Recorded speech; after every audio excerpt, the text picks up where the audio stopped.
Taoiseach, I want to talk to you about this SNA fiasco, and I'm going to get straight to the point. This government seems to think that disability is almost exclusively physical. It's 2026 and it's akin to saying that mental health isn't a thing. Taoiseach, I shouldn't have to explain this, but children being able to communicate, being able to regulate, being able to participate is just as important as their physical needs. My first question is, do you recognise that? I think this is something that you do care about, Taoiseach, so I'm going to presume that you do. So my next question is, why does this policy on SNAs ignore that? Yesterday, thanks to public pressure from parents and school communities, the review of SNA allocations was paused. So where are we today? The schools who were told they're losing SNAs, like Belgooly National School in my own constituency, have no idea if those cuts are still happening. And schools who were told they are being allocated additional SNAs don't know if these increases are going ahead. Children, SNAs, parents and principals are all in limbo.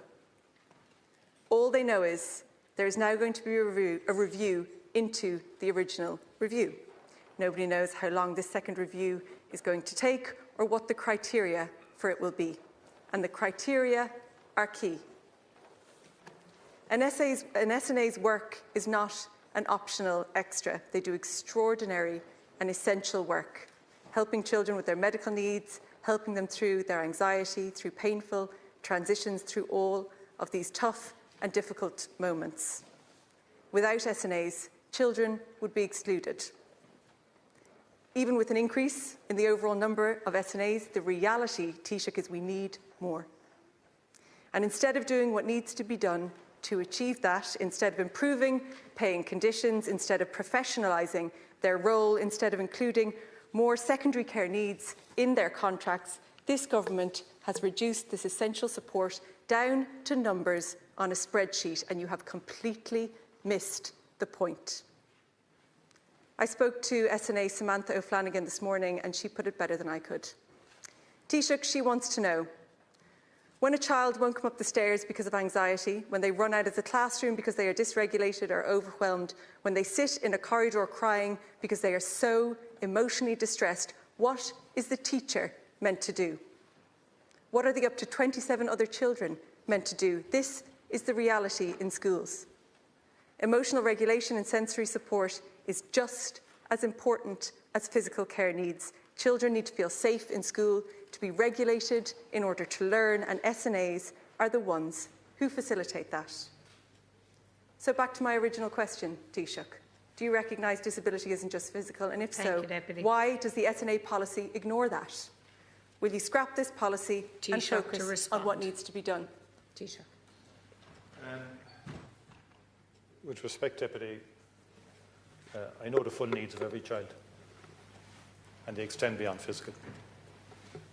And it's a bit much of a question to ask, but we leave it at that. I'm a parent as well. I was a teacher. I understand that my own fundamental objective in politics is to realise the potential of every child in this country.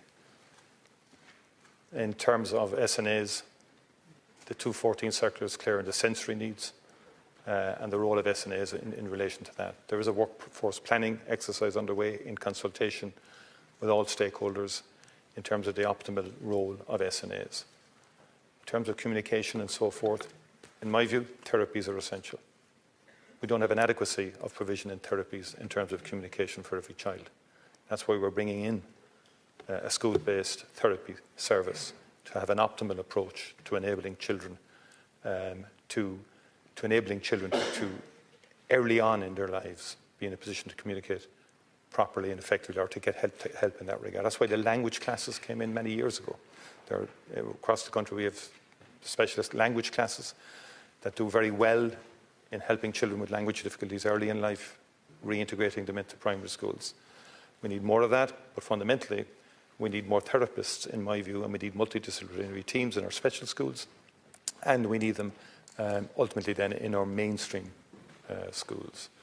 And in my view, I've committed to this at the outset of this government. I made it an election red line issue that we would have therapies in our schools, because there was resistance in different quarters And the health-based approach, in my view, that was there since 2013 onwards, was not optimal and didn't succeed in terms of progressing disability. And there's still ongoing challenges around that and issues and so forth. We said from the outset there would be therapies in our schools. Special needs assistants have key roles in respect of facilitating the participation of children with intellectual disability and physical disability and sensory disability in our schools.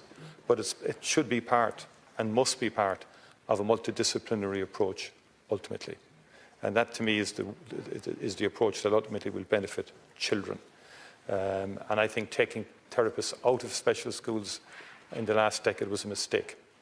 That's why we're correcting it now with a schools base. Now, I don't want to conflate therapies in total with the SNA issue, but the SNA numbers have expanded. It's governed at the moment by the circular of 2014, and there is a workforce plan in terms of the SNA role. And again, that is not completed in terms of clarity, direction, consistency within the entirety of the workforce. There's been a lot of progression in terms of terms and conditions for special needs assistants over the last number of years. Deputy Kearns and that will continue. Thank you.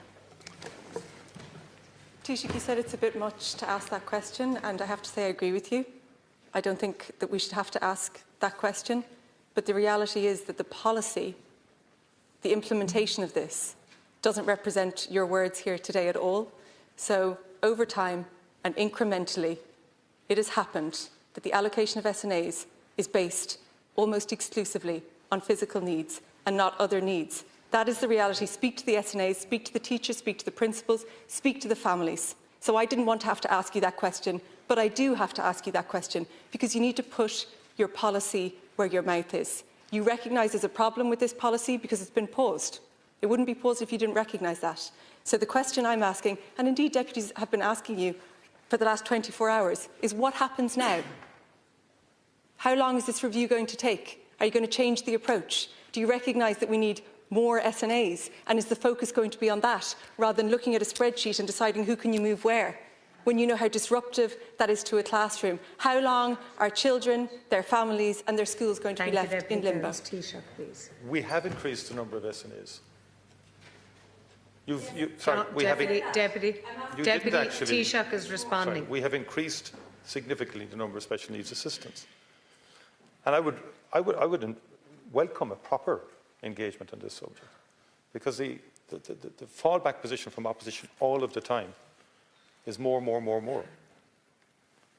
On another day, you might come. I think we should look at optimal deployment of all resources in our education system. Outcomes. There has to be reviews. Surely people are not suggesting that we will never have reviews. And there are limits. There are limits. I'm answering the question. I'm answering your question. Your attitude is go to 26, go to 27, go to 30,000. That's fine. That's not the full answer. And in every area of policy, that is your answer. No analysis, no attempt of evaluation. Are we doing the right thing? Is this getting the optimal outcome for a given child? We need multidisciplinary approaches here, is my view, and we need more SNAs. We're employing more SNAs. There will be up to 25,000, we now move to Deputy 1,700 extra Toby by September 2026. Thanks, That's an increase. Deputy Toby. Good morning.